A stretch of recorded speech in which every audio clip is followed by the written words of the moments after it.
Welcome to Handforged, the podcast where real tradespeople share their real stories. Here at Handforged, we're dedicated to bringing attention to the trades, fostering a community of blue-collar professionals, and offering support through shared experiences and insights. Each episode will dive deep into journeys, challenges, and successes of our guests. Whether you're a seasoned pro or just starting out in the trades, you'll find valuable tips, inspiring stories, and practical advice to help you navigate and thrive in your career. So grab your tools and get ready to be inspired. This is Handforged. Hi, what's up, everybody? Welcome to another episode of Handforged. Today, we're here with Sean Clark. He's with Trends World Business Advisors, and he's also a real estate agent with William Ravis. Welcome. Thank you. Appreciate you having me. Glad you came on, man. Been working with him for, about 6 months or so. He's been with the business networking group that we're in. How long have you been with the group? I started in January, yeah. Oh, so almost a year getting there. Yeah.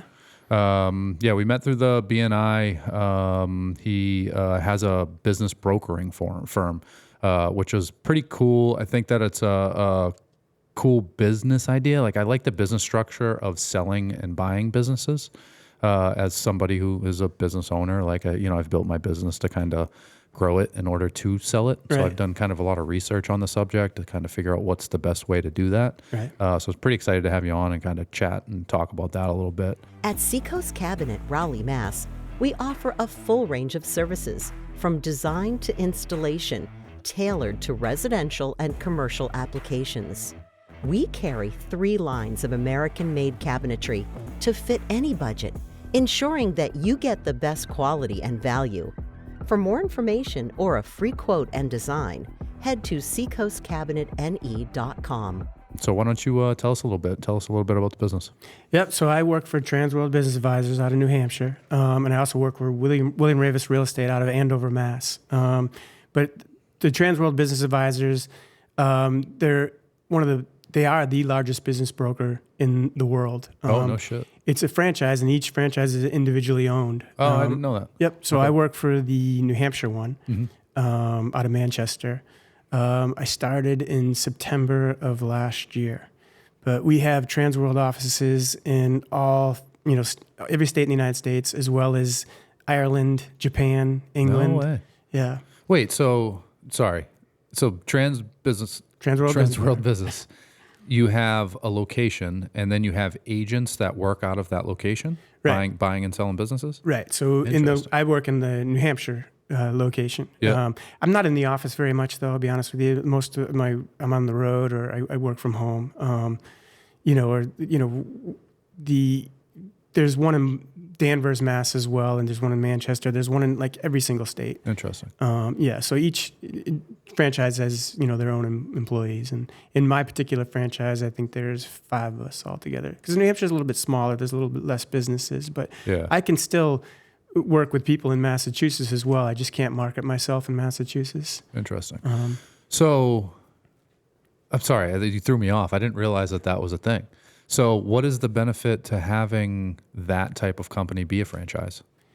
Well, I think the reach, first of all, our corporate office is out of Florida, right? And business transfer was first started back in 1980-something, okay? So even though each franchise is individually owned, we still have that corporate office where if somebody inquires about a business that we have listed, and even if that business is already sold or whatever, we take that person's information and we keep it in, a large database. So working with a company like ours, a large, business broker like that, immediately we have, if we list, for example, we say we list your business, right? And, not only are you going to get the reach of Manchester, New Hampshire, but you're going to get people from, and believe it or not, there's a lot of people from other countries that are looking, it's an easier way to get a visa if you own a business here in the United States. So you get reach, worldwide with Trans World. Damn, I didn't realize that, man. Yeah. That's cool. Yeah. That's cool. That's a cool aspect of things to me. Yeah, it just opens up that buyer pool tremendously. Right? Yeah, it's crazy because if you thought about obviously if you're selling to some huge corporation, it's one thing, but if you're a smaller business and you're trying to build your business or sell your business to sell it and make money, to have that big reach of people, because there are people from out of state that would want to purchase my business if I put it up for sale. Absolutely. We get people all the time that'll just fly in to, after we qualify the buyer, they'll fly in to meet with the owner, see the location, learn about it because they want to move to the area. Yeah, that's cool. And sometimes if it's a larger business, they're not even going to move to the area. They're going to put management, structure in place to run generally that's more like a mid-market business as opposed to a Main Street business. But, Yeah. You'll get institutions that'll want to buy a business and put management in place. That's cool, man. Hell yeah. All right, cool. Yeah, I mean, I didn't think we were going to go off on that tangent, but yeah, that's interesting to me. I love that it opens up that pool and just have so much more reach to be able to find more people from all over the place. Yeah. That's pretty cool. That's a cool aspect, and I think that a good reason for people to want to do business with you guys. Yeah. All right, so that's that anyways. And then what do you do for William Ravis? I'm a residential real estate agent. Yep. And I just started that in May of, April of this year. So I started working for Transworld in September of last year. And I just thought it would be good to get my real estate license as well, because a lot of businesses that we go to sell, some of them do include real estate as well. And when I first started, we had a couple of businesses that we sold, and we had to kind of, use another real estate agent to come in and help with the real estate part of the sale. Yeah. So I got my New Hampshire real estate license, and then I got my Mass real estate license, and Smart. yeah. So I think it just kind of was the next step in the business brokering, and plus I truly believe that the path to generational wealth is owning real estate and owning your own business. So I think the two of those kind of go hand in hand. Yeah, that's sweet, man. Yeah. Hell yeah, I love that. So tell me a little bit about how you got into this, because I know that you had a lawn business for a while and then kind of got rid of that and jumped on this train. Yeah. So talk to me a little bit about that. How'd you get into this? So I started my own business back in 2001. I'm sorry, 2001. So I owned my own landscape business for 23 years. And I'm no spring chicken anymore. So as I was getting older, stuff starting to break down. I kind of knew that I couldn't do that forever. And it got to the point where I was, scheduled to have my third knee surgery, and I'm like, I got to sell my business. And you want to sell your house. You're like, all right, I call a realtor. You want to sell your business. You're like, who do I call? How do I do this? And luckily for me, my father, he works for Transworld Business Advisors as well out of New Hampshire. And even before that, he's done that for I think 6 to 8 years. And even before that, he was doing mergers and acquisitions for the last 40 years for high tech. And he's brought a couple of companies public and sold them, So he has a lot of experience. So, he said, why don't you let me help you sell your business, and then you can come work with me at Transworld. And I said, better yet, let me see if I can sell my business and if I like it. So that's what I did. I put, basically sold my business. It was like a 3-month process for me. I had a couple people I knew that wanted to buy the business, and I, talked to them and, sold the business in July and then worked for that new owner for the first month. And then I started with Transworld in September. And, it's been a complete, reinventing myself ever since, But, the good thing is, having my father, who we work hand in hand on all the deals that we do, and his experience and then my energy between the two of us, it's really gone well. Yeah, I bet. Yeah. So how long has he been doing it? Well, with Transworld, I think he's around 6 or 7 years, but for mergers and acquisitions, since the early 80s. Damn. Yeah. So he got a little bit of experience. Oh yeah. Yeah. So with Transworld, does he do as big of sales and business as he would when he was doing the mergers and acquisitions? Well, so no, and so mergers and acquisitions, you're looking at middle market and above. And when I say, so we deal with mostly Main Street and middle market. And when I'm telling you about Main Street, I guess we're talking about companies in valuation of less than $2 million. Mm-hmm. Somebody who's interested in a Main Street business is basically going to, take over a business and work it, you know, whereas move their family here, all that type of stuff. Middle market is, you're looking at 2 million to, and above. And now these are institutions or maybe private equity. They're going to come in and they're going to buy this company. They're going to put the management in place, or what we're seeing a lot too is, say somebody like yourself, you wanted to sell your business, and, we're seeing a lot of private equity companies come in and say, we want to buy your business, but we want you to continue to have part of that business, so you keep shares in that business, and you're still getting a big chunk of change when you sell that business, but you're retaining, whether it be 10, 20, 30, 40% of the business. So then in the hopes of they can grow that business to an either bigger revenue and then sell it again in 5 years. And now you've kind of double dipped, right? You sold it to these private equity, Right. kept shares in it, and then you're selling it again 5 years down the road. Right. So we're seeing a lot of that. Is there a business size that, like, I guess how big or too small is a business to be able to do something like that? I mean, would a $2 million business be able to do that? Yeah, Yeah? absolutely. So that person, the owner of that $2 million business, would stay on with a percentage and then help that company kind of grow it and then resell it again at 10 million. Yeah, we're actually in the middle of a deal structure right now that is exactly that. It's a company that, and this person, he started this company back he bought this company back in 2018, and he likes to buy businesses, grow them, and then sell them, right? And so how I met him is he bought another business that I was selling back in January of last year.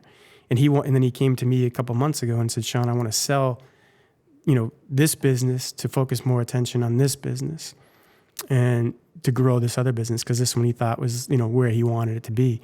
Well, now we got these two, private equity, small private equity company that they come in and they say, all right, we want to buy business A, but they're like, and then they found out he has business B too, and they're like, we want to buy business A and B, and we want you to stay on as CEO, and we want to grow both these businesses. So shit. Yeah. So, and this was a company that it's valued at less than $2 million, but they're hoping to bring the value up to. They have a particular point that they want to get to, and then hopefully in the 5-year time frame sell it. Yeah. And so how much of a percentage did that he stay on for?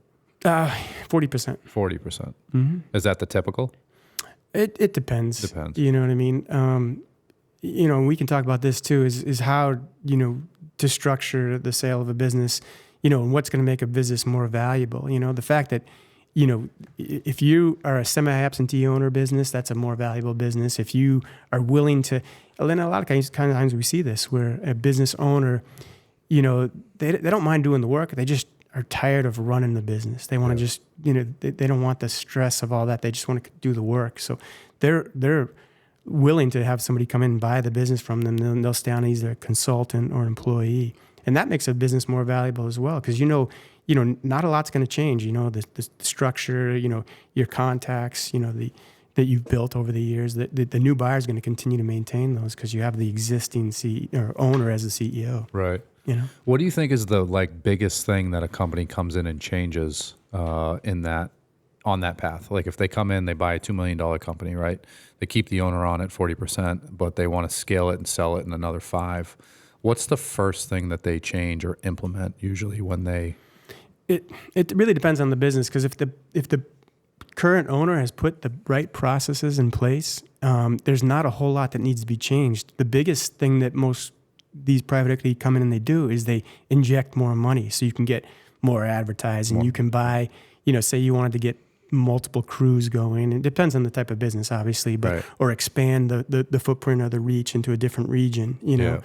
So the biggest thing we see is probably additional capital that people bring in, that the equity companies bring in, or the new owner will bring in. Interesting. If it's not a successful company and it's, those are smaller companies, right? That and usually those are like, I got to sell this or I'm going to close the doors. And then you're going to see obviously a big change, in pretty much all aspects of the business because it hasn't been successful. Yeah. And a lot of business brokers won't work with those type of businesses. They'll be like, oh, that's too small. I don't, good luck. But yeah. I work with all size businesses, whether it be, like right now I have a dog grooming business that I just got an LOI on. We have restaurants. What's an LOI? A letter of intent. Letter of intent. Yeah. For selling the business. That's part of the process of selling the business. Yeah. Basically, it's just a framework of what a buyer and a seller can agree upon that how it's going to go. And then you get to a purchase and sale, and that's where you get to the nitty gritty about, non-compete and,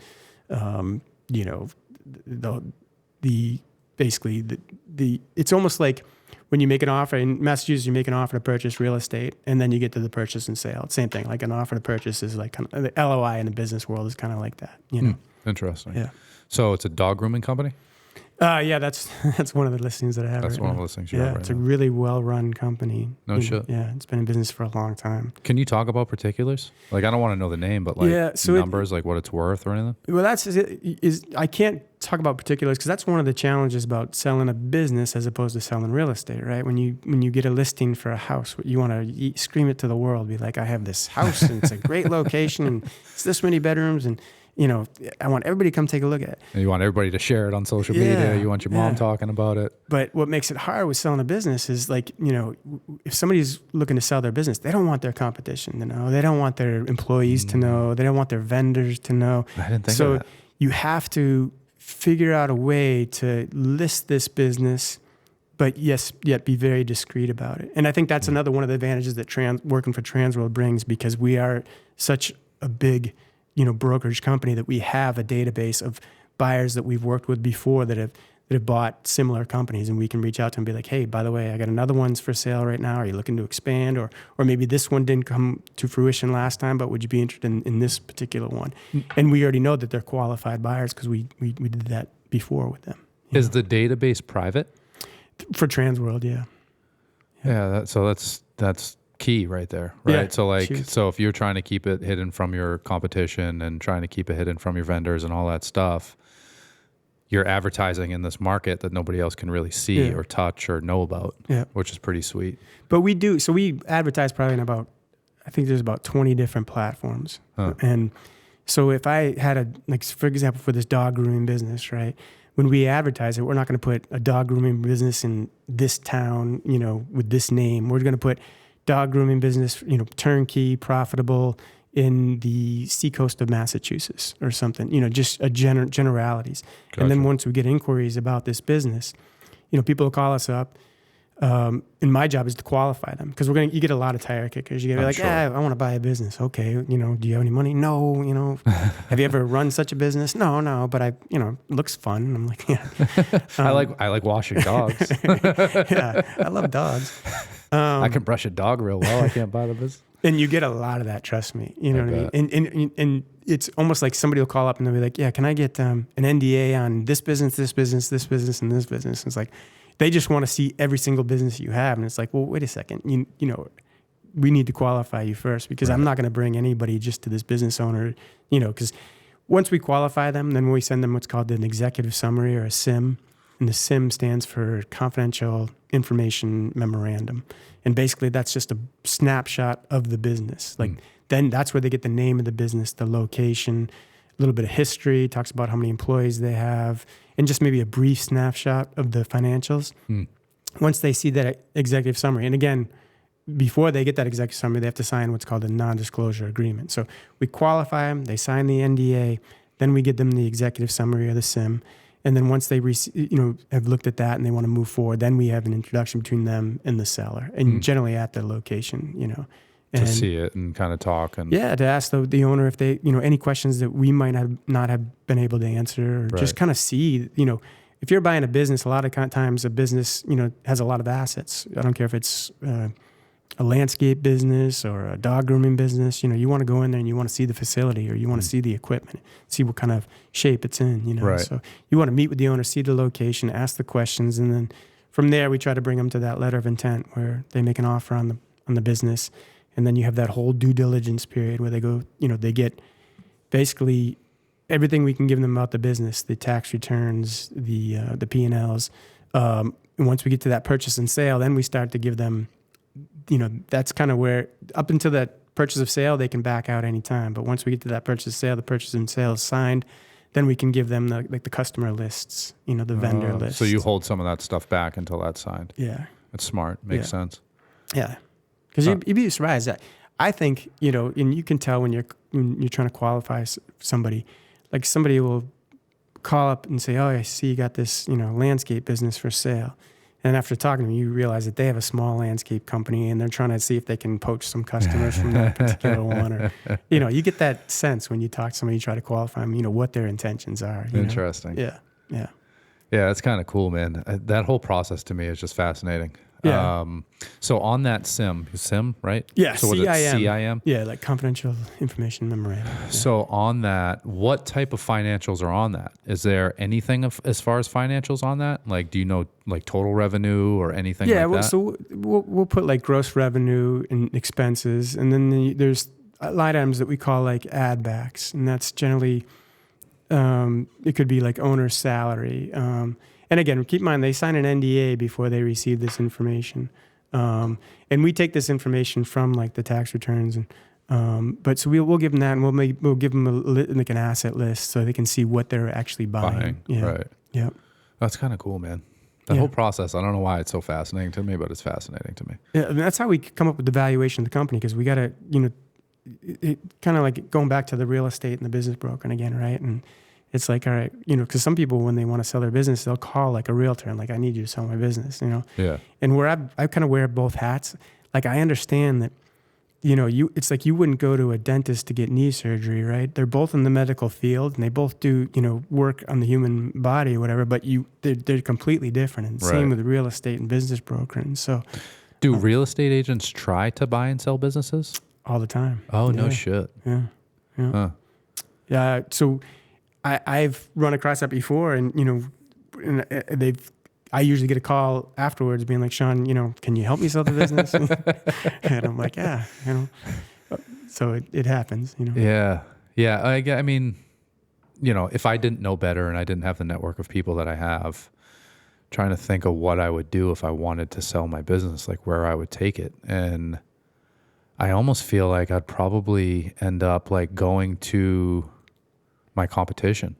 Yeah, that's, but again, you got to keep in mind, if your competition is just, I'll talk to you about it because I want to know who your customers are. And I want to know how you run your business, so maybe I can take some stuff from that. But in reality, they have no intention of buying your business. Yeah, that's interesting. Yeah, you'd have to and that must be like the sweet spot, is like trying to make it appealing, right? Because you're trying to sell something. So like you're trying to make it appealing, but also trying not to give too much information until they sign that NDA. Oh, yeah. One of the businesses that we have listed right now, and it's in the final phases of being sold, and it's a gun manufacturing company. You talk about being discreet, right?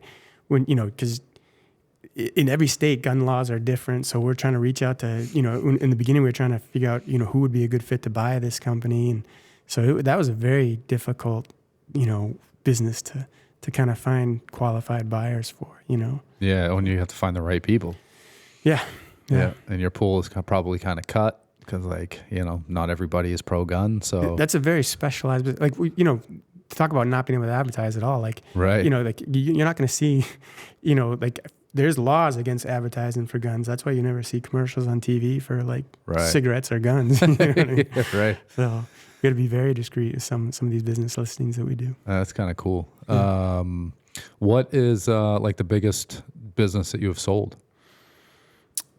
Probably that gun. Yeah, and it hasn't sold yet. It's soon. Yeah. So that was a big one. That's kind of cool. So I started this last September. So like I said, I am rather new to this, but like I have the experience of my father who's been doing it for years, and he's sold a bunch of inns up in New Hampshire, because he lives up in Center Harbor in the mountains, but he sold a bunch of inns.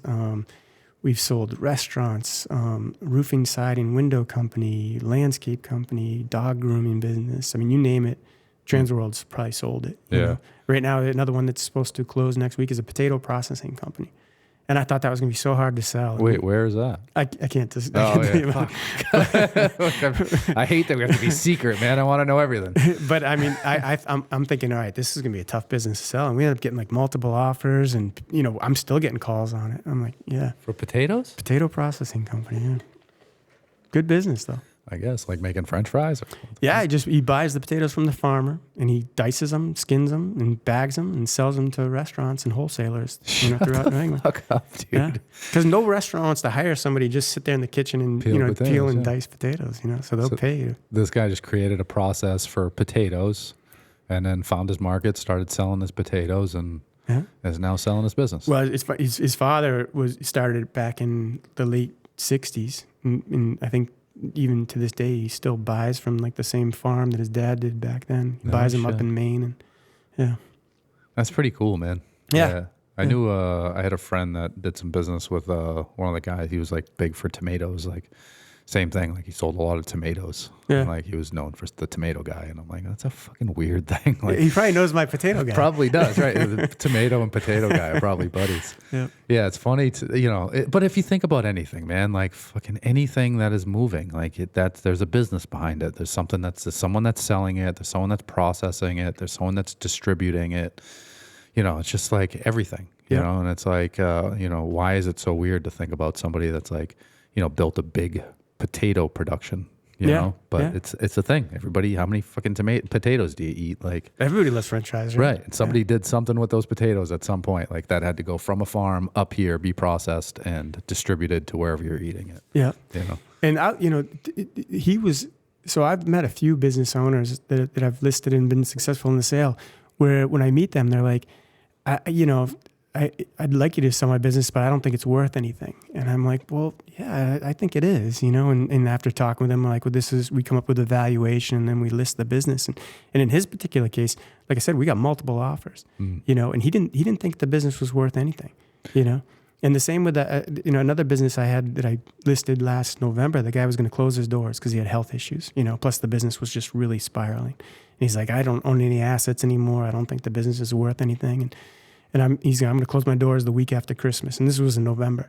And I said, give me a chance. I go, because I work with, like I said, any size business, and we ended up getting a letter of intent the week before Christmas, and he stayed open another month because nobody wants to buy a business that's closed. So he stayed open another month, and we sold at the end of January. So it was a quick process. That's pretty sweet, dude. Yeah. So obviously it's got to be much different buying and selling a business that is already operating and making money, right? As opposed to a business that is looking to close or isn't doing well.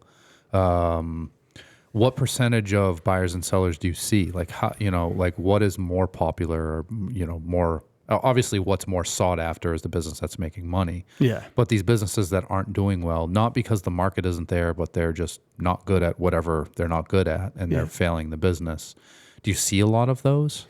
We do. And, and like I said, a lot of brokers won't work with those, but, when I talk to the owner, I'm like, listen, you have two options. You're right. The business is not doing well and you're going to close your doors, or we can list it. And, maybe getting, even if you list it for, $50,000 is better than nothing. Right. So, right. I mean, they understand that, the time frame to sell it, because on average, the business takes about 8.5 months to sell. Yeah. So when that person told me, all right, I'm going to close it the week after Christmas, and here it is mid-November, I'm like, all right, well, we got to price this to sell. Right. And we did. And he's like, you think you can get that much for it? I'm like, I think it's you have a AAA Better Business Bureau rating. You got, the goodwill that you built over 40 years. You have a great, showroom, and so that even though the business was struggling and it had a lot of negatives, it had some positives too. And it just so happened there was a buyer who was looking to expand in the area, and they wanted that footprint that was already there. And it was, both sides were happy with it. And not only that, the owner, he worked out an agreement with the new owner to kind of stay on as a consulting role, like 20 hours a week for a certain sum.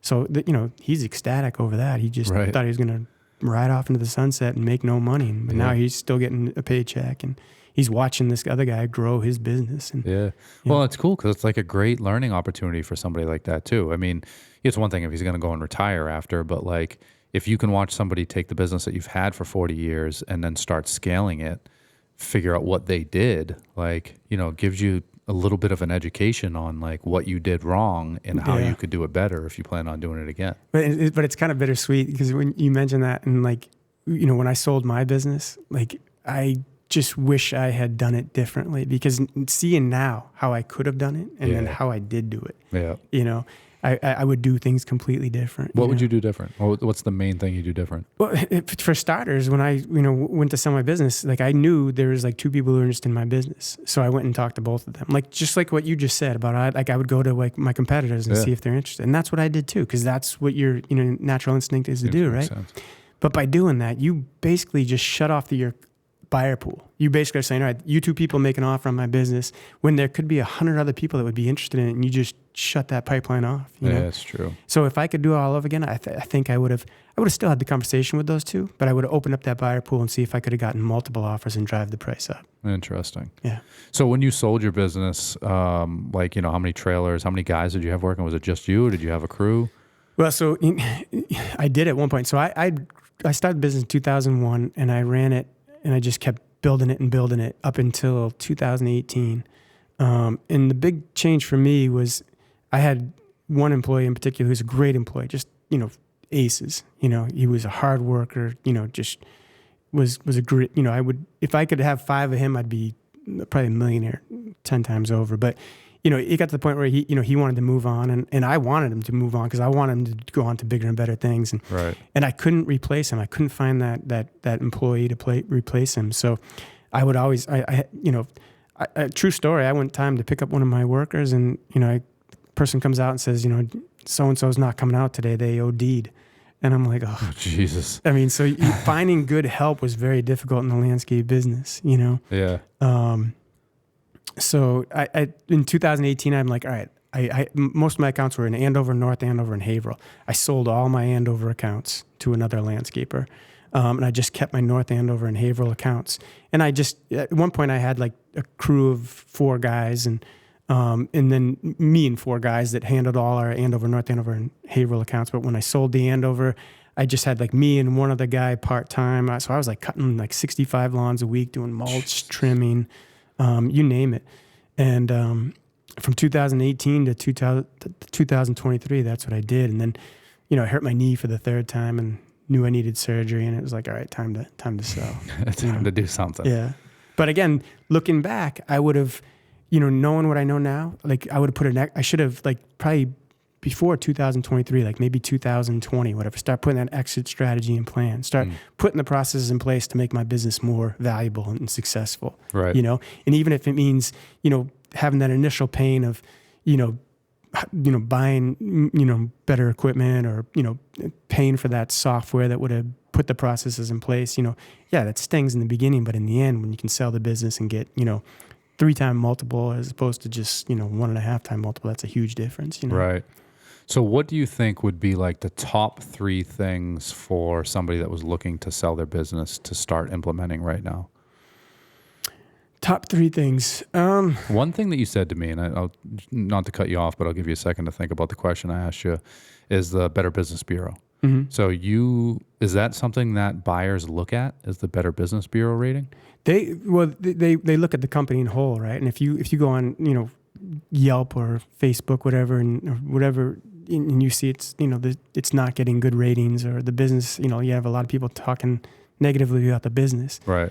You know, I wouldn't want to buy a business that the reputation is crap, you know? So yeah, a reputation of a business goes a long way, you know?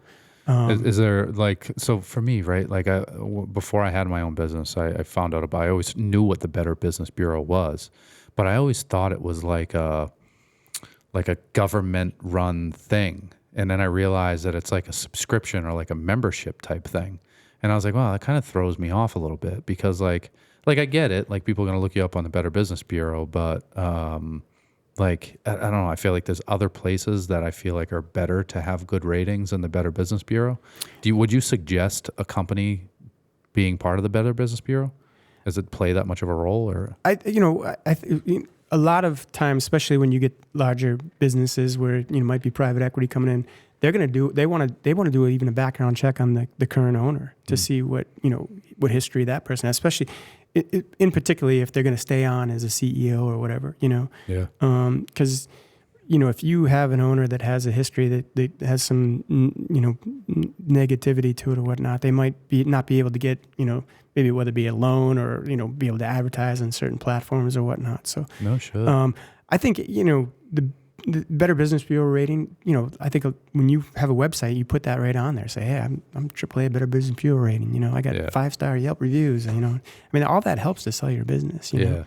But as far as the top 3 things that I would do to sell, you know, make my business more valuable, is I think if you can, if you have a business where the owner has to work 70 hours a week to make the business making the money that it is, and you have an identical business, but the owner is only in there maybe 20 hours a week because he's got, whether it be the CRM in place or he has, SOPs. Yeah, whatever it is that business just runs more seamlessly without him. Mm-hmm. A new owner is going to be like, all right, I don't have to be there 70 hours a week for this to continue at that upward trajectory. I can buy a business and grow it and maybe, keep it at 20 hours a week, or maybe, I'll do 30 hours a week because I know I want to grow this business, X amount in the next couple of years, Right. So if you can put those processes in place, that's huge. Yeah. If it's a heavily asset-based company, whether it be landscaping or, some construction business, whatever, it helps if the equipment is in good shape. So, maybe a lot of landscapers do that too. They'll turn over the equipment every couple of years because they know that, nobody's going to want to buy, business where the mowers are 8 years old and you have to replace them anyways. Yeah. So, that's every business is different, right? So, and same with a restaurant, for example, if the build out is relatively new in a restaurant, right? They got, new kitchen or whatever, the bar is beautiful, the location's great, all that helps too. But I think the main thing would be the processes in place to make that business run seamlessly with a new owner. Yeah. Yeah, that's kind of what I figured anyways. We've been working on our operating procedures and stuff in the showroom. So, building out those procedures and kind of having, the right setup to make sure everybody's doing what they're supposed to be doing. And, I don't have to be in there 100 hours a week running and maintaining the shop. That's what I've been doing for the past couple of years. Yeah, and that's perfect. Yeah, that's what you wanted to be doing, Frank. The way to be doing it. Yeah. What else do, I guess, buyers look for? What about employee handbooks? Is that a big thing, or do you not? Because I've read some stuff and I've heard that people like to see an employee handbook, and some people say it doesn't really fucking matter because we're probably going to change it anyways. Yeah. Because I had some employee handbooks made, and I did it because I thought it was cool. And have my own employee handbook now. It's cool. I guess I've never had a situation where it made a difference one way or the other. Right. You know what I mean? I don't think that's a main issue when people are looking to buy a business. Yeah. Let me look at your employee handbook. It makes you seem official, at least. No, it can't hurt, but I guess I've never been asked that question. I actually read an article about it once, and they were like, yeah, when this person had bought and sold 100 businesses or something. He's like, I always look for an employee handbook. He's like, I go through the employee handbook and make sure that they have, everything in it that's protecting the company. And if the owner looks like that he takes the time and make sure that the business is protected from the employees, he's like, for me, that's a business that I want to invest in. Yeah. And I was like, it makes sense. I'm curious what size business he looks at, though, because some of the smaller businesses probably wouldn't invest that time or effort to, and honestly, some of the businesses that we sell, because they are smaller Main Street businesses, some of them do have a high turnover for employees, so, but that's another thing as a business buyer you want to look at is the employee situation, right? Is how many are long-term employees? What is the compensation? Are they hourly or salary? And if I was to buy this business, and the owner is a huge part of the business, now you got to figure, all right, now I'm going to have to, if that, gross revenue is this much, now I'm going to have to bring in an employee to take over that work that the previous owner did. So I'm going to have to take that off the bottom line, if the new buyer's not going to take that role on, Right. Yeah.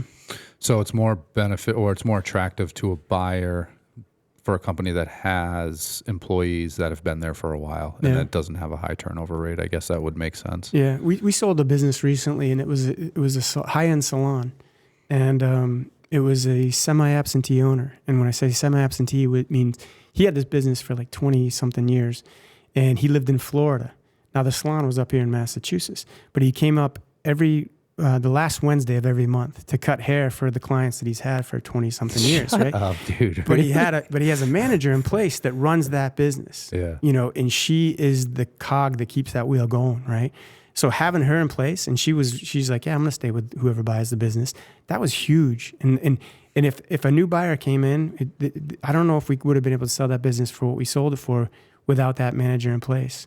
You think the manager knows that?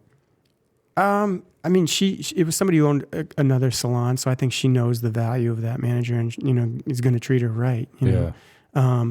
But that's another thing. When you go to sell a business and when you list it and you put semi-absentee owner on there, you're going to get a lot more inquiries because your first person thought is I can have a business that I don't even have to do anything for. Yeah, no shit. Yeah. But it's not the case. But it's an easier business to run because they've got the process in place, and right. Or manager or somebody who's going to continue that business to run seamlessly. Yeah, it makes sense. Yeah.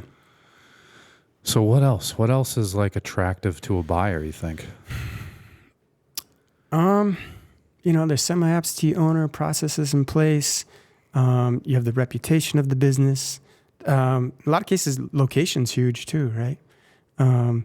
Especially if, you got a restaurant, if or even like retail or you want it to be, a location where there's a lot of, people around, right? You don't want it to be, if it's a restaurant, it's in this small poke town where nobody goes. You know what I mean? Chances are you're not gonna be able to grow that business. Yeah. But if it's a restaurant, like say it's on the seacoast, and you're in a bustling town, it could be like where we have our B&I in Newburyport or Portsmouth or something like that. That's a more attractive business. Right? Yeah, because people travel there to actually go to eat. Yeah, I mean, I know I don't live in Newburyport, but I'll drive up to Newburyport, and my wife and I go out to dinner there all the time just because it's in Newburyport. Us too, you know yeah. What I mean? Yeah. Yeah, it's a beautiful little town. Yeah. Yeah, so I could see how that's more attractive. So location's huge in a lot of, and it's not just restaurants, but it could be, retail business. Yeah.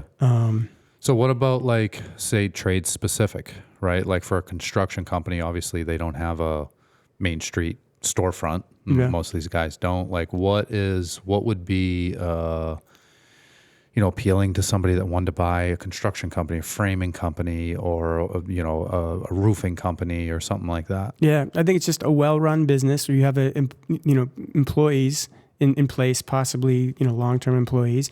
But again, one of the things that I'm seeing a lot of now that I never even thought about this when I was trying to sell my business is not only are you getting, other like, roofing companies or whatever the company might be, competitors to come in and want to buy it. You're getting, like I said, private equity is just scooping up service businesses.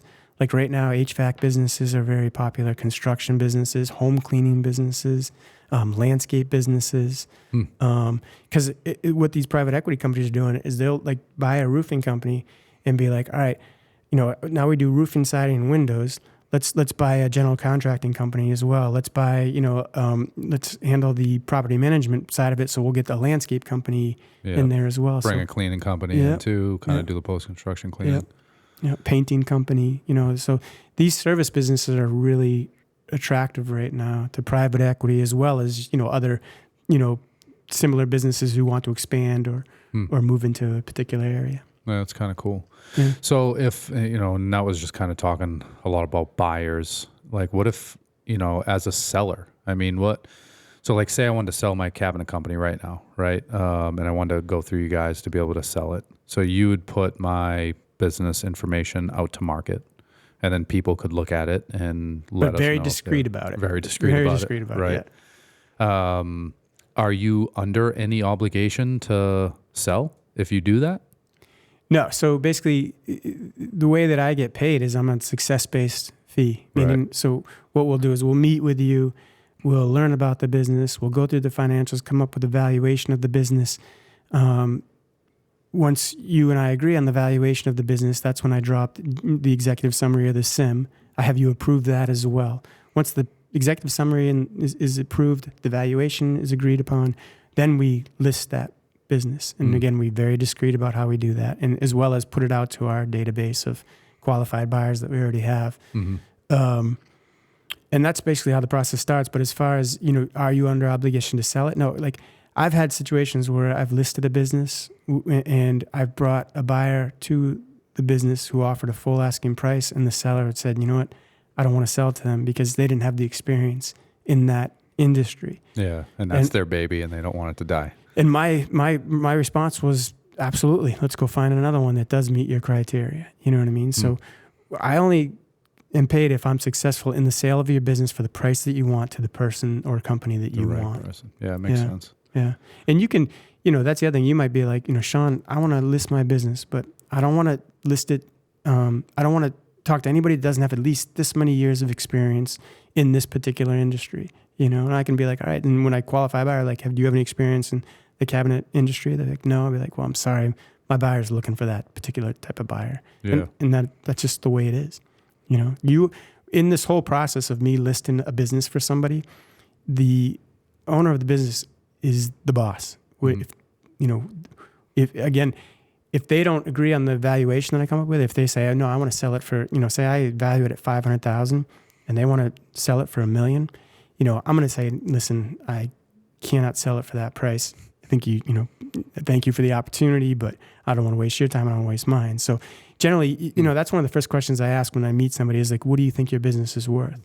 And I can kind of gauge whether or not, when I start looking at the financials, whether we're going to be in that ballpark or not. And if we're not, Right. I'll be honest. I'll be like, listen, you're not there yet, but this is what you can do to get it there. Get there, right. And let's talk again in like a year or two. Interesting. I'm not just going to take a listing just to take a listing, Yeah. because again, it takes about 8.5 months on average to sell a business, and it's a lot of work, and you're dealing with, I'm dealing with attorneys, I'm dealing with accountants, I'm dealing with landlords. Yep. It's a lot more complicated than selling real estate. Vendors too. Vendors, a lot of times employees will get wind of the situation, whether it be, I had a business that I was selling, and the guy's like, yeah, I want to be very discreet about it. I don't want anybody to know.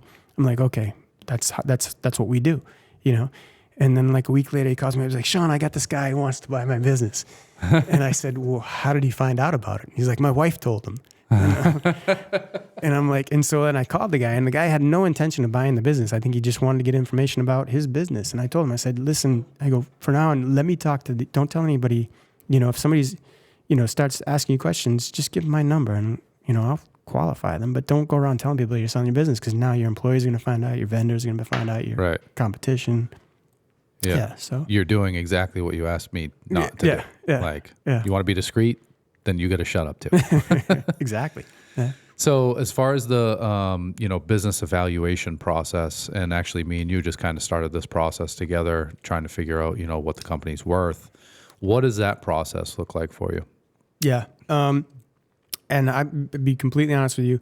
I worked very close with my father in this particular part of the business, because, Yeah. where I've only been doing it since September of last year, so about a little over a year now. Yeah. Where he's been doing it for years and years and years.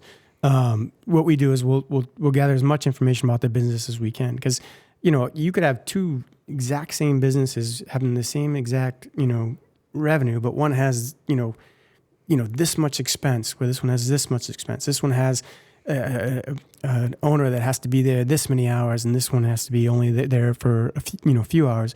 So they're going to be completely different pricing on those two businesses, right? So not only are you looking at the financials, you're looking at the history of the business, you're looking at the reputation of the business, you're looking at the employee situation, the owner situation.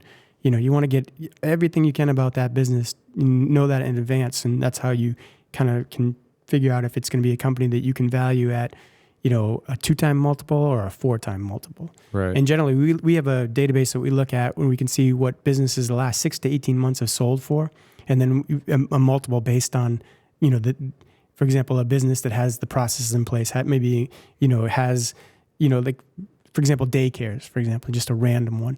A daycare facility that has 40 kids is not going to be as valuable as the one that has 80 kids, right? Because, the gross revenue is going to be higher, but B, the buyer pool, it's going to be more like, institutions that might want to buy this daycare as opposed to just individuals. So there's different things you got to look at. But yeah, so we go through the financials first, then we look at, a deep dive into the business itself, and then we kind of look at that history of what similar businesses have sold in the last 6 to 18 months. And then whatever that multiple is, we'll take that bottom number as, and we'll add that multiple to that. So for example, if your business is doing $200,000 a year in seller's discretionary earnings, and we see a business with your processes in place and, that reputation, whatnot, are selling a 4-time multiple, we would sell it for, we would list it for around $800,000. Interesting. Yeah. That's kind of cool, man. I'd be, I feel like at some point in my life, I'm going to buy and sell businesses. I don't know why, because I just feel like it's super interesting to me. Generational it seems like wealth. a good time, man. Generational wealth. So I hope everybody else feels as though this is as cool as I think it is. So let's get into real estate a little bit. Okay. So how long have you you've been doing real estate? For a short amount of time, right? Yeah, I started that in so I got my New Hampshire real estate license last November, and then I got my Mass one in like March. So I really started with William Ravis in April of this year, and yeah, it's been going well. I'm working with buyers and sellers.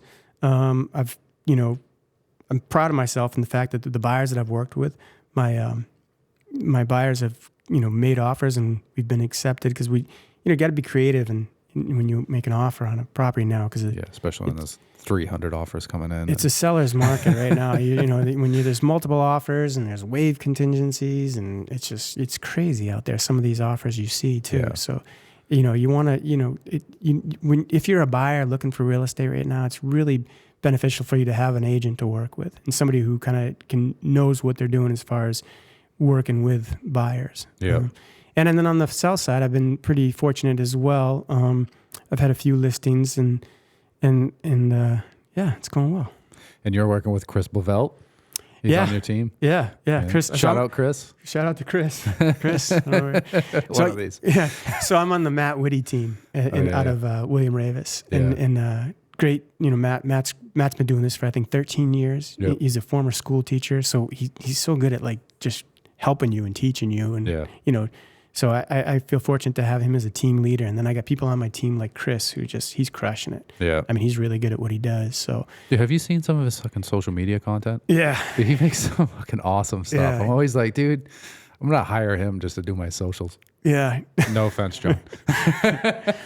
Yeah, no, I'm fortunate because, when I decided to get into real estate as well as the business broker, there's options. You could do, you could go with, a number of different real estate companies. And I ended up choosing William Ravis because a close friend of mine, she actually runs the office, and I've known her since like elementary school, and she's great. If I have any problems or questions, I can go to her as well. So, when I sat with her, she said, I think you'd be great on the Matt Whitty team, because she's known me for years, and it was a perfect fit with the Matt Whitty team. And William Ravis is like the number one real estate in the Andovers, North Andover and Andover. And that's where I grew up. Right. So that's where you had your landscaping company. That's where I had my landscaping company. So that's where most of my sphere of influence is former customers as well as friends from elementary school. Because, I've been there forever. Yeah, that's cool. Yeah, I think that Sarah Sunman, who was an interior designer that I do work with, she actually came on the podcast a couple of weeks back. She knows him too, your team lead. Oh, Matt Whitty, Yeah. She's like, oh, yeah, I know him. I'm like, oh, that's interesting. Small world, I guess. Yeah, Matt's very good at what he does, too. So, I've heard a lot of good things about him. Yeah. I'm fortunate to be on that team. So, I mean, I'm hoping, I love doing the business brokering, but I love the real estate as well. And I invest on my own as well. So, both things I'm very passionate about. So I want to, my goal is to continue to do both. And just like I said, I think the quickest path to generational wealth is real estate and business, right? Yeah. If you can own your own business or own your own multiple real estate investments, I think that's just it's a no-brainer. Yeah. I mean, my buddy Eric sold a very, big company, went for hundreds of millions, and he had a very well-run business, but he also owned all the property. And like, I always think about that process because he sold the business for this, and then he sold all the property too. And I was like, man, I wonder if the same person does that whole transaction, or like how all that works. And I feel like I'm now knowing kind of that you do both, like, a company like yours or working with you on a project like that would be hugely beneficial. Yeah. You get someone that can buy and sell the real estate, and you have someone that can buy and sell the business as well. I think it just makes things a little bit easier. It makes sense. Absolutely. Like one-stop shopping. Yeah. But if you look at too, like, there's a lot of successful business owners in the area.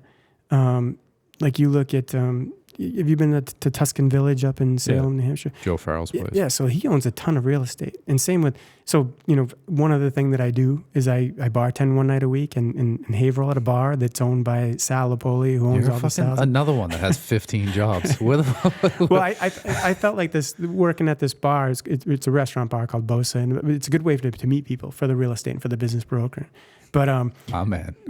but my point is like, so you know, the guy who owns this restaurant, he owns I think they own a ton of property up in Hampton and Lawrence or whatnot. So Yeah, he's buying property out on the Strip now. Yeah. My buddy Tor Larson, he was actually on the podcast too. He does like all the signs. He owns a company called Sign East. So he does a lot of the signs along the Strip and stuff, you know, big stuff. He's done stuff down in Fenway. He's been kind of all over the place. But he was saying that Sal was out in that area starting to buy up properties and stuff, which is crazy. Yeah, so you've seen a lot of these successful business owners, you know, they're not only business owners, but, you know, real estate owners, you know, and I think like McDonald's is one of the largest real estate companies in the world, right? Because they own all these McDonald's. So the guy that owns McDonald's, he's the largest property owner on the planet. Yeah. Every piece of property that McDonald's is on, even though it's franchised, he owns and leases back to the franchisee.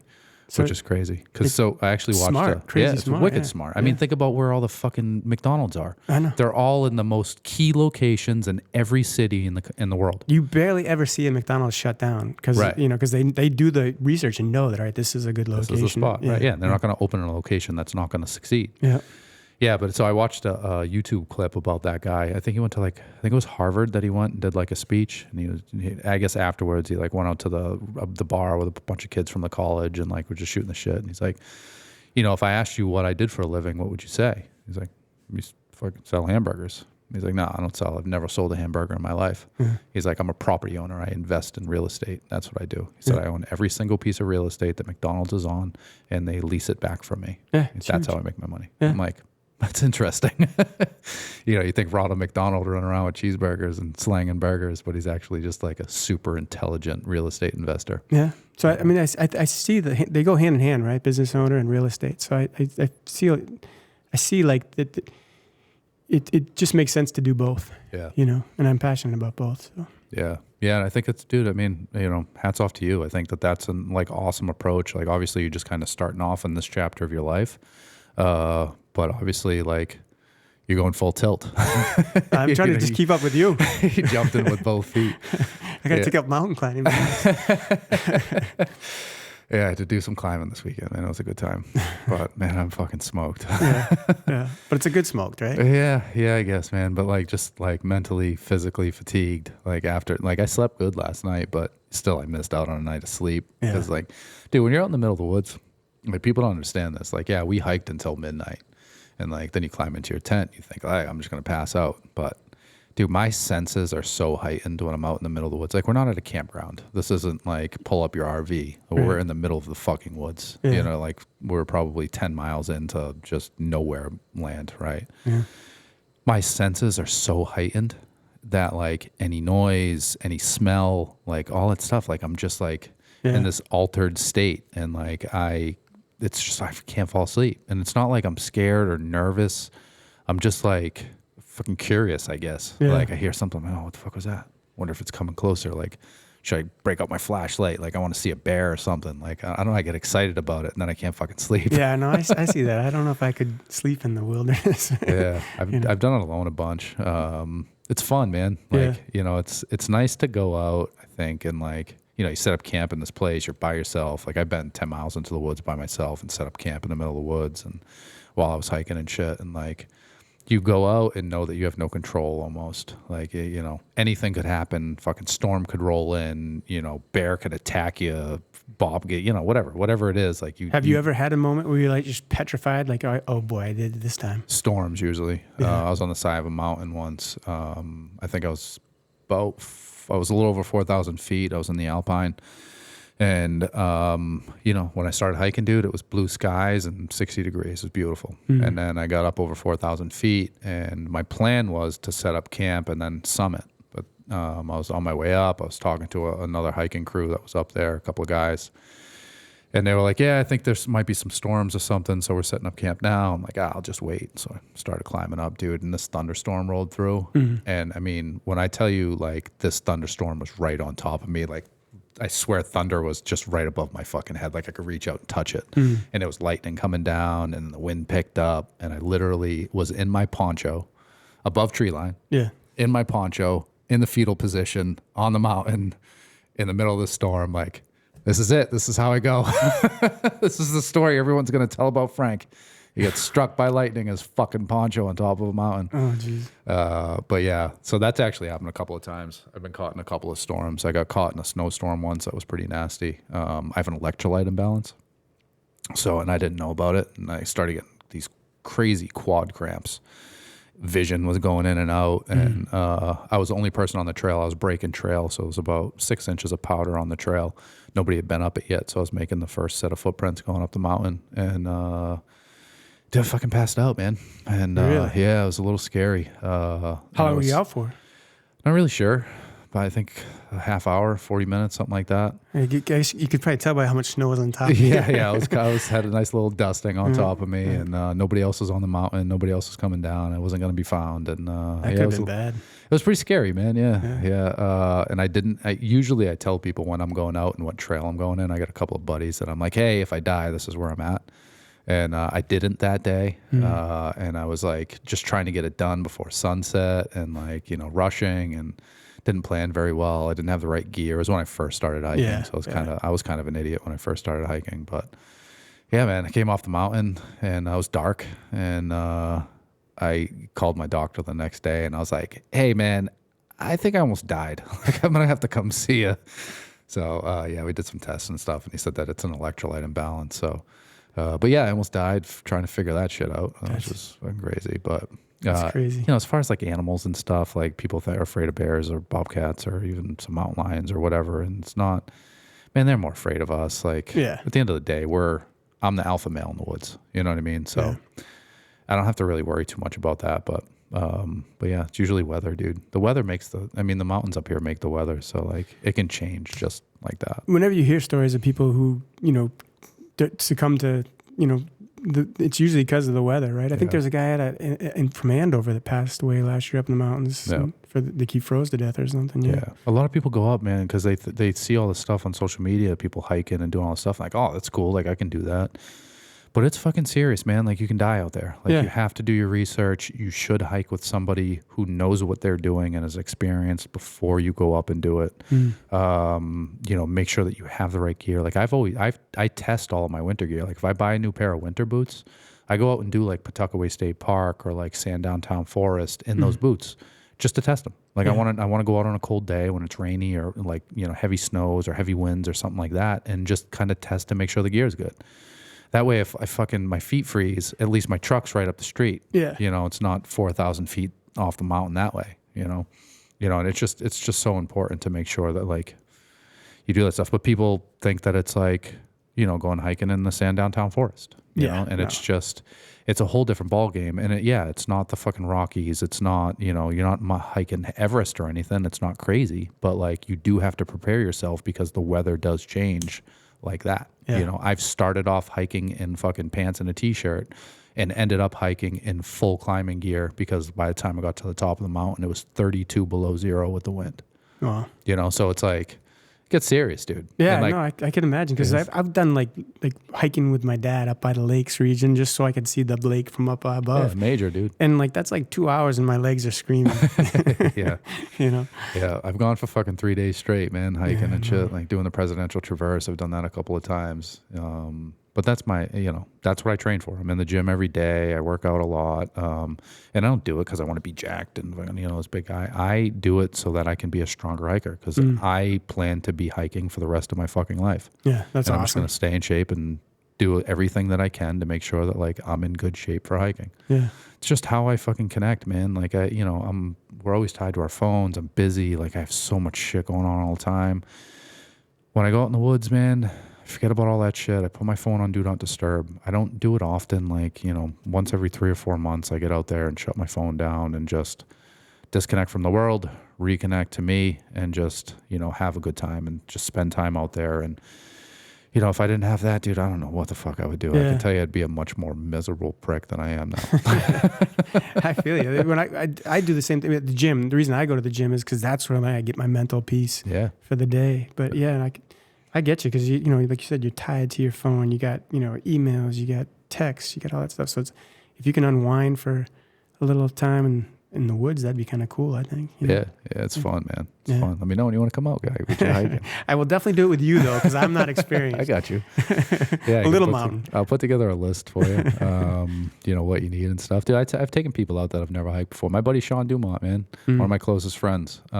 He is a bigger guy, went on a little weight loss challenge, lost a ton of weight, and felt like he was fucking man enough to come climb a mountain with me. And like I tell everybody else, it's fucking 90% mental and 10% physical. How do you do?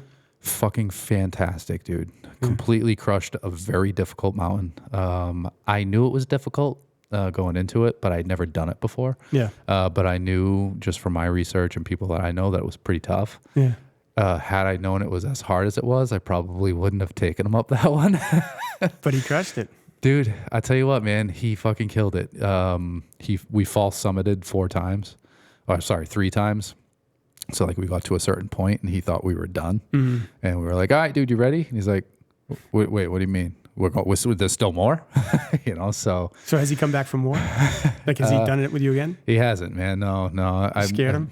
I don't know if I scared him. He, you know, was on a super health kick for a while and kind of fell off the health kick. And, you know, I did talk to him recently about getting back out there and probably taking him up a smaller mountain. But, you know, I'm hoping that he kind of sticks with it. But he had a fucking blast, dude. And I'll tell you what, he got emotional at the top and didn't think that he was going to be able to fucking do it. And, you know, was super proud of himself for doing it. And it's that feeling, man. Like when you conquer something that's out of your control, you conquer nature, you know, you conquer this mountain. Everybody was telling him, like, everybody was worried about him. His wife was worried about him. It's like, Sean, I don't know if you should do this, you know? And he goes up and he does it and he crushes it and gets it done, gets back down with no injuries. Like, dude, that accomplishment in itself is just, you know, it's addicting. It's fucking, it's awesome. I can see why it's a rush, you know, and you can tell people I did this and it's like, that's impressive. You know? And if you tell somebody, you know, the mountain that we did, if you tell somebody like, hey, I did this one, like people that know mountains are going to be like, you fucking kidding me? Because he's a big guy, you know, so, you know, slow going and shit for him, but, you know, he just kept his little pace and fucking, you know. Hey, he didn't quit. He didn't quit, dude. Yeah. And that's the thing. So like, if I'm going to take somebody hiking, I have to know that they have the mental grit, man, because if he can do it physically, anybody can do it. Yeah. You know, so it's like, he's never fucking hiked. He's never climbed. He doesn't run. He's not fucking an athlete. Like none of that stuff. Yeah. You know, he's a fucking blue collar guy. He's been a blue collar guy since he fucking came out of the womb. Like he's not, you know, and he did it. You know, you have to have the right mental attitude, and at the same time, you got to know when to fucking turn around. Yeah. Because like I've been up mountains before that I wasn't able to summit. That summit, the one that I passed out on, like I didn't get to summit that mountain. You know, but like sometimes you just have to know. I mean, passing out is one thing. Like you should probably turn around if you pass out. But like, you know, sometimes you get to a certain point and it's like, I don't know if I should keep going. And it's either going to be the safe decision or you're going to risk it, you know? And sometimes it's just a safer decision to turn around and go back. Yeah. You know, I did, I think it was Madison with my 2 sons and my younger brother. And we got to the top, we got near the summit, and there was probably another 1,000 feet of elevation gain going into Alpine where it's, you know, just kind of no more trees. And the weather was fucking terrible. My quads were cramping. And I was like, listen, I'm not going to go to the summit, but if you guys want to go, I'm not going to take the experience away from you. And I gave them like most of the gear that I had on. I just went down in my fleece. And they did it. They went up, fucking summited in this nasty snowstorm. And, you know, it wasn't the right decision for me, but I knew that both of them, like they're strong. They're super mentally just gritty. Yeah. And they're with my little brother who I've been hiking with since he was fucking 5. So like, I wasn't too worried about it. But for me, I was like, I'm done, you know. That was smart though, right? Yeah, it's the right decision, right? Yeah. So it is what it is. That's awesome. Yeah, man. All right, cool. Let's get back to business. Let's just talk a little bit about your goals, I guess. So like, obviously you got the real estate business or your real estate agent, you have Transworld, you're kind of doing both things hand in hand. Where do you see this thing going, man? How far do you want to take this thing? I mean, you plan on sticking with this for the rest of your career? I mean, yes. The answer to that is yes, I do. I enjoy both things. Like I said, I'm passionate about both. And even with the real estate side, I invest in real estate on my own as well. So it's, you know, it's a good opportunity too to kind of see what's out there and know the market in advance, you know. Okay. So, and as far as like the business broker, and it's been going really well, and I don't see why. I'm just feel like I'm just scratching the surface on both. So I feel like the sky's the limit. And honestly, the biggest, like you just talked about, a thrill of hiking a mountain and coming back down, and I get the thrill of when I meet with somebody and they're like, Sean, I've been doing this for 40 years. I don't know if the business is worth anything. I'm going to close my doors. And for me, a huge thrill is being able to take somebody who put their blood, sweat, and tears in the business for 40 years, and at the end of the day, make sure they get a check, a reward for that. You know what I mean? And not just close their doors. And that's why, other brokers won't do smaller businesses, and I do for that reason, because I think that's just a huge rush. So, where do I see myself in the future with this? I mean, I want, that's one of the biggest challenges, I think, is, nobody knows about business brokers, or very few people do. Right? Like, if I want to sell my business, how do I go about doing that? And like you said, do I go talk to my competitors? And, I want to be the guy that people are like, business broker? Yeah, Sean Clark. You know what I mean? I know a guy. Yeah, I know a guy. Oh, I know that. I've heard of that guy. Yeah. And I don't think that's, unrealistic, because, like, again, I don't think you just need to promote yourself and promote what we do. And I just don't think that's being done right now. Yeah, I got to agree with you completely. I've been in business for myself for quite some time, and, I'm very savvy as far as business and stuff. I know a lot of people, and, I always talk business, man. I love business, so I always talk business. And I didn't know you guys existed until we met. And now, like, I feel like I know so much more, and it's so much more intriguing to me. Like, I can't wait to be able to refer you out to somebody. No, like, I appreciate that. Yeah, no, dude, I think it's awesome, man.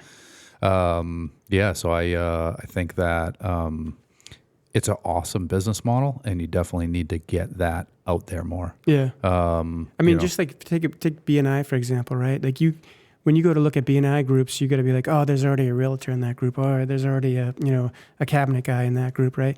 I mean, I looked at a ton of BNI groups, and there was never any business brokers. I had to pick and choose I could have done whichever BNI group I wanted to. Right. And I like the Newburyport one because I think the people are great, and I love Newburyport, and I just think there's a lot of good, smart people in that group.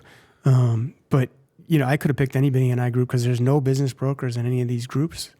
Which I think is crazy because, like I said, nobody knows what a business broker is. And now everybody in that group, 45 other business owners know what I do now. And, so it's... When are you doing your 6 or 7 commercial? Still no? No. So here's my thing, Frank. The new thing now is you have to do your, the training part? What's the CEUs or whatever? Yeah, whatever. Continuing education things. Yeah. And I am so busy with the bartending, the business broker, and the real estate that I'm kind of failing on the CEU part of it. Yeah. And until I finish those CEUs, I can't do my 8-minute presentation. So I need to buckle it down and get those done. So bro, it's fucking so easy. How much driving you do? What do you do when you're driving? I'm usually like on the phone or answering emails, or it's just I'm not gonna make excuses. I've been. You can't make the excuses to me. I'm sorry. Yeah, no, I don't. I'm just gonna beat you down for it. And in reality too. I mean, the fact is, like, my experience in landscaping, right? I never had to go out and look for business. My company was.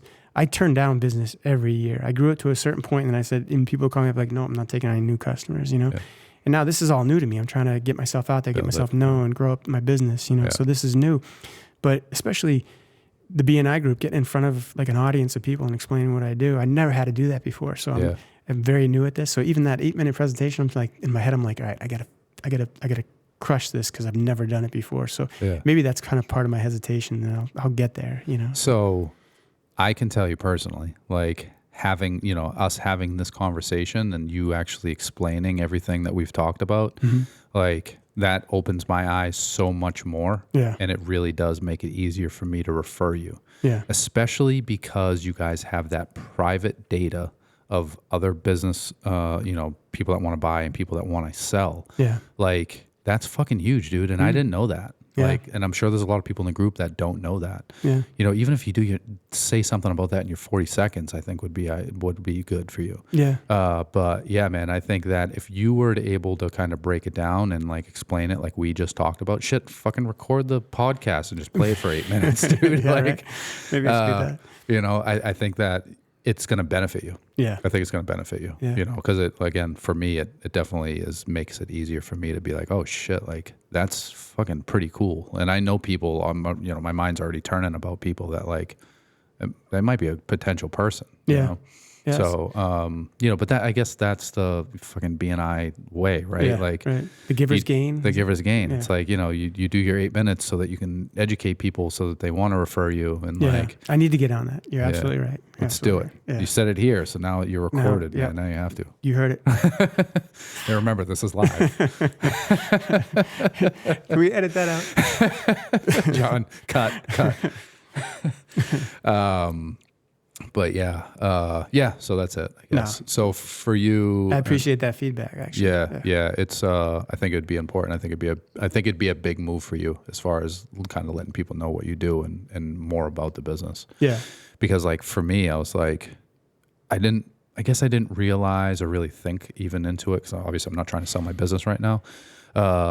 Like how you would actually market the business. I figured it was just like you got a fucking Rolodex of a couple people that you know, and you'd like call them up and be like, "Hey, I got this guy. I want to sell a business." I wish, But like hearing that you have this like national database or even worldwide database, like of people, like that's much more interesting to me. And plus, like you guys keep it discreet and shit. And nobody's gonna, like that's awesome. Like now that I know that, it makes much more sense to me.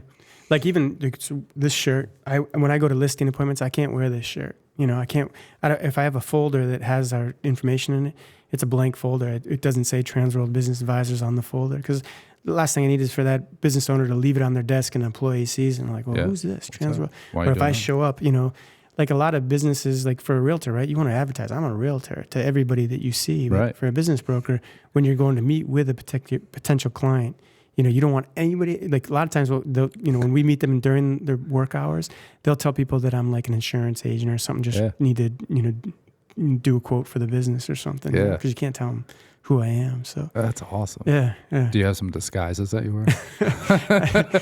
No, I don't. No. You should start just like coming up with like some sales disguises. Like you're a salesman. Come in with like an Aflac folder. Yeah. Talk to Alex. Right. Just like completely portray like myself as an accountant. Insurance agent. Yeah, that'd be kind of fun. It's probably something I would do. I'd have like some disguises I'd wear. Hey, all right, today I'm coming in as the the Aflac guy. So I'm gonna come in an Aflac shirt and shit. Be a good icebreaker, right? Yeah, right. Meet with people. Yeah, it's all about leaving impressions and making impressions on people. Like that would make an impression. That would make me laugh. It'd make me want to do business with it. That my favorite part of the job for the Transworld is meeting with, because you hear, meeting with business owners and, just getting a sense of, because like I said, most of the business owners I meet with, it's been their blood, sweat, and tears. So when I get a chance to talk with them and meet with them, and kind of just let them know, hey, I've been there. I was a business owner too. I've been in that seat that you're in, and I know how you feel. We can do this, and this is how we would do it. And I hope you have the trust in me, because that's what I want to portray to them, is that, I've done this on both sides, and I think that's a huge experience. Yeah.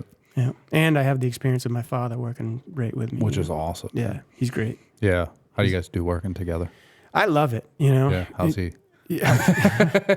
It's probably harder for him because, especially in the beginning, in the very beginning, I was like question after question after question. Fucking spring chicken. I'm trying to just I was a sponge trying to get it all in. But now, it's funny because when we go on listing appointments together, I feel like I'm doing more talking than he is. Yeah. And I think he's and when we do go outside of business and we're with people, he always seems to be bragging about me. So I think he likes it too. Oh, good. Yeah. Yeah. I always my father passed last year, but trying to work with my dad, I was like, I don't know, I could do it, man.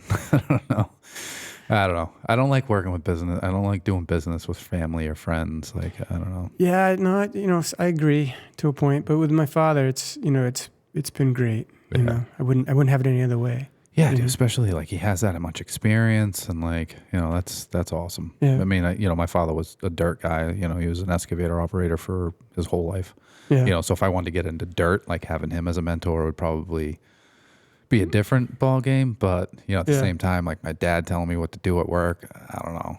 I have a problem with male authority, so I don't know if it would work. But it's great too, because my dad knows about the business broker and knows about mergers and acquisitions and whatnot. But when you're right, when we go to meet, whether it be, a landscaper or construction or whatever, like, I've still got the calluses on my hands to show that I did it too. I've been here. So yeah. So I love that. I met with a guy last week who owned a landscape company, and I think he was kind of surprised. And I'm like, do you have Exmark or Right Standards? He's like, how do you know about lawnmowers? And then I explained to it, Yeah. So yeah. This is my expertise, bro. Yeah. The first business I sold other than mine was another landscape company. No shit. Yeah. And it's funny too, because how I got the listing is it was the month of August last year. I was on a lawn, cutting a lawn, one of my customers, and he had a customer down the street, but we knew each other. So he stopped and we were talking. I'm like, Carl, this is my last week of landscaping ever. And he's like, really? What are you going to be doing? And I told him, and he's like, and then we started talking. He's like, I was thinking about selling my business. And it just, so I had my first listing before I even started with Transworld Business. I love Advisors. that. He's like, he's like, I've been trying to sell my own for 2 years. I can't find a buyer. I'm going to close the doors in December. I'm like, give me a chance. And we listed it in September and got we got it sold in December. Yeah. Yeah. So that must be, is that your specialty with the smaller companies? Like people that do want to kind of are thinking about closing their doors and aren't really focusing or even thinking about selling it because they don't think it's worth anything? Because you've talked about a couple of them now, and obviously you haven't been doing it for super long, but... Yeah, I don't know if I'd say that's my specialty, but like I said, that's what I'm most proudest of, is that that's being able be to... a great feeling. Yeah, yeah, because, obviously, the more lucrative deals are the ones that they're just a huge business, and it's, we're selling for this amount, and you get, tons of people wanting to buy because it's such a great business. So, I make more money off of those, Right. But the ones where you're like, it's just a downtrodden person thinking, my business is worth nothing, and you're like, I got a buyer, Yeah, and that's awesome. They're like, really? Yeah. So somebody wants to buy your potatoes, bro. Yeah. Yeah. So it's like, honestly, that's a better feeling for me. I love that, man. Yeah. Yeah. I hope that, I'm sure as you grow and build the clientele and kind of get out there and stuff, like obviously those bigger jobs are going to come, and those are the ones that, feed the family, right? And keep the lights on. So like those are the ones you go after, but I hope you never get away from like those smaller ones and those types of people. I think you got to remember your roots, right? I mean, it's because like I said, I was a small business owner, Right. I knew it was worth something. I never was going to just close my doors, but, I just knew the pain of the thought of like, what happens if I don't get anything for this business and I just shut my doors? Yeah. Then you almost feel like you weren't a success at that business. Yeah, it makes sense. That's never a good way to leave a business. Do you have to get certified to work for Transworld? So that's the other thing, when people are talking about how do I, should I list with a realtor? Or should I list with a business broker when I'm selling a business? It's like, anybody can be a business broker.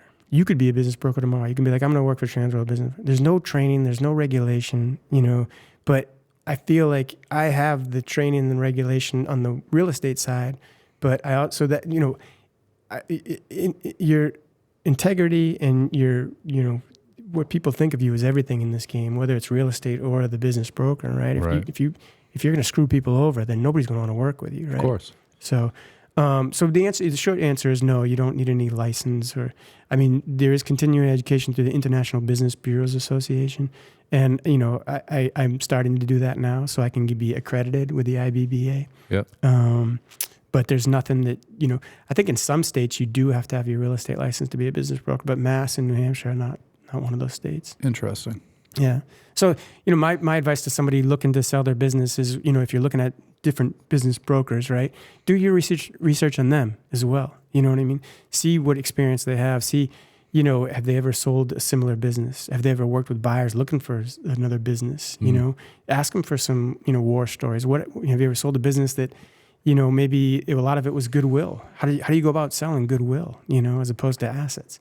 Because there's, for example, every business has its nuances, right? You go to sell a landscape business, if you sell it in December and the person doesn't have contracts in place for those lawn care customers, how do you still sell those customers in December if you don't even know if they're going to sign on in next April? You know what I mean? So there's certain things you got to, these are questions I would ask a business broker if I had such a business, and like I said, every business has those nuances, you want to ask them about non-competes, so when you are deciding to sell your business, know what you're going to do next. Don't be like, I'm just going to sell my business. Then what? I don't know.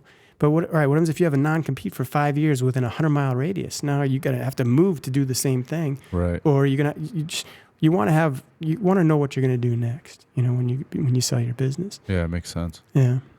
Unless you're making enough money to just retire, you got to figure something out. Yeah, unless you're older like myself, and, retirement's in the back of your head. I turned 40 in October, man. You know, it's coming. I tell you, so when I owned my landscape business, I started it in 2001. So I was 31 years old, and I went nuts. And up when I was 40, I was like, I'll do this forever.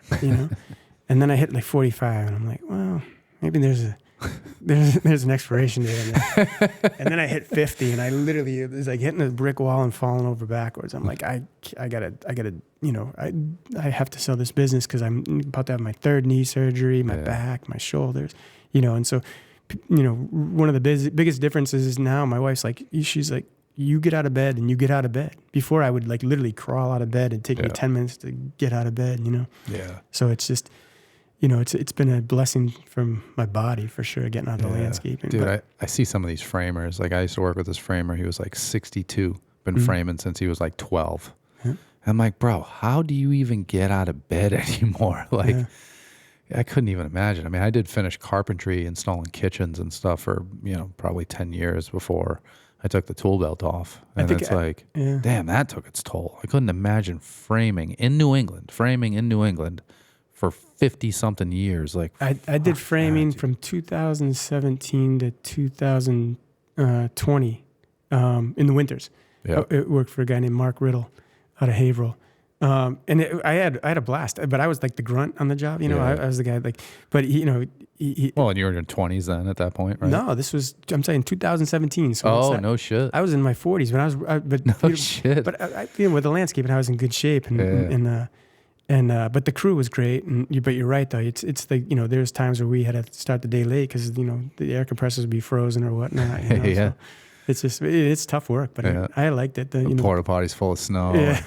Well, you come the next day and it snowed the night. So the first 2 hours you're shoveling away from the frame, the foundation and stuff, making pathways and whatnot. So, so I did that too. Yeah, but I've done it all.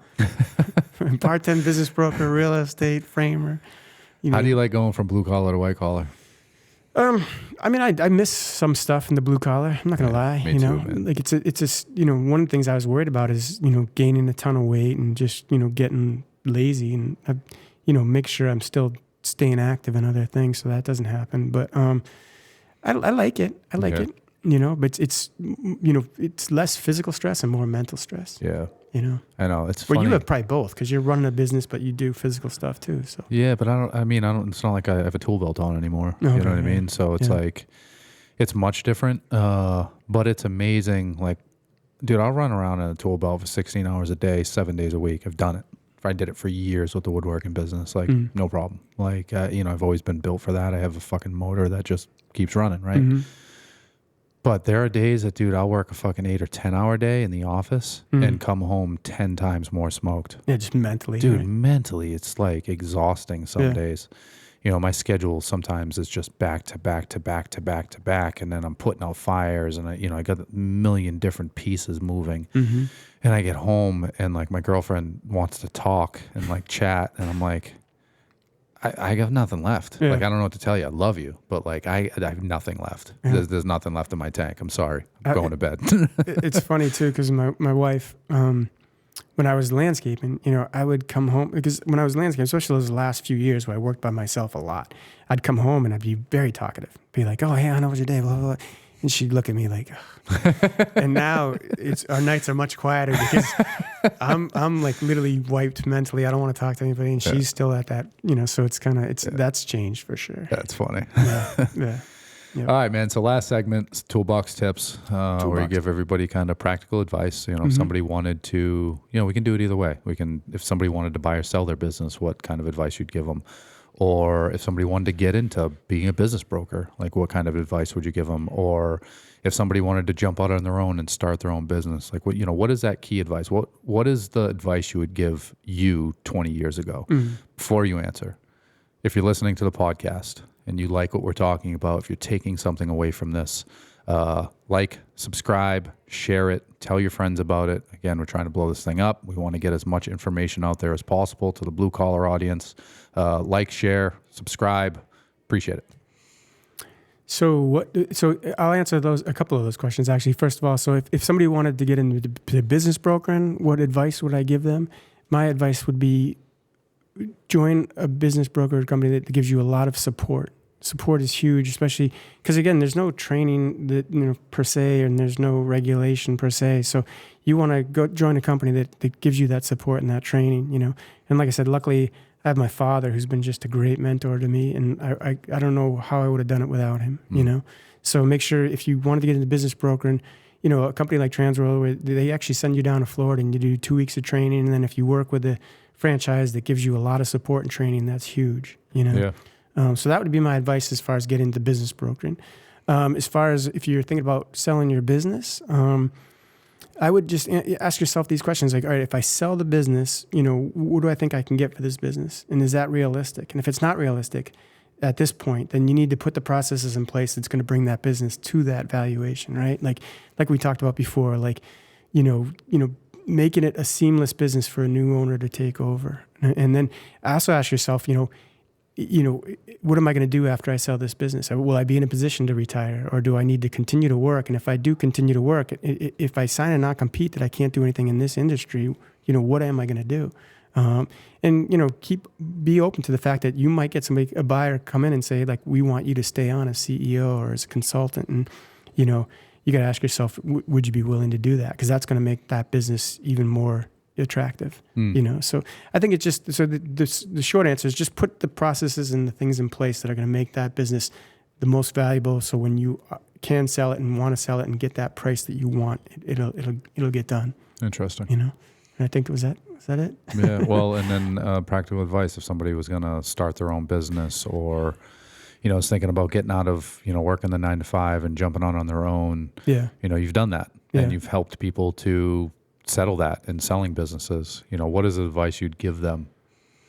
I think, especially looking back now from the way I started my business and grew it, don't be afraid to invest more in the business. It's painful at first, maybe. Like some of the most successful businesses I've seen have hired, and I'm talking in the trades. I'm not even talking like, retail or whatever. I'm talking in the trades.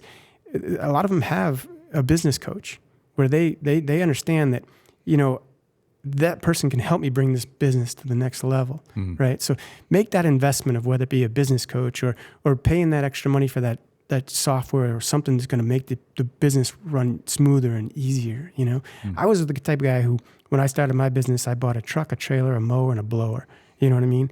And all of it was used.